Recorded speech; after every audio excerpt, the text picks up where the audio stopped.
Hello అందరికీ, welcome to me Lakshmi's ముచ్చట్లు. అక్క వాళ్ళ షాప్కి వచ్చాను. దద్దోజనం చేశాను, వాళ్ళు తీసుకొని వచ్చాను. 3-4 డేస్ నుంచి బాగా కోల్డ్ ఫీవర్ ఉన్నాయి, సో అందుకే రావట్లేదు అక్క దగ్గరికి.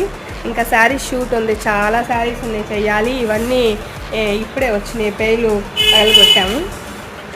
సో ఈ శారీ చూడండి ఒకసారి. ఇది వచ్చేసి ప్యూర్ డోలాస్ అనమాట. భలే నచ్చింది నాకు క్లాత్ కలర్ కాంబినేషన్. సో నేను ఇది తీసేసుకున్నాను. ఇంకా ఇవి వచ్చేటప్పటికి ఇప్పుడే సెమీ డోలాస్ అనమాట. ఇప్పుడే వచ్చినాయి, ఓపెన్ చేసి చూస్తున్నాం. ఇవన్నీ వీడియో చేయాలి. అక్క అయితే నేను వీడియో చేసేటప్పుడు ఏ శారీ అక్క నువ్వు కట్టుకోమంటుంది. ఈ శారీ చాలా బాగుంది, నీకు బాగుంటుంది, ఇది కట్టుకొని చెయ్యి అంటుంది. చూడండి ఎంత బాగున్నాయో. ఇవి వచ్చేటప్పుడు సెమీ డోలాస్. ఇది కాస్ట్ 3000 పైన ఉంటుంది, కానీ ఇవి 2 లోపే వస్తాయి ఈ శారీస్. ఈ కాస్ట్ ఎంత ఇదంతా నేను ఆ రోజు వీడియోస్ చేసినప్పుడు చెప్తాను. Thanks for watching.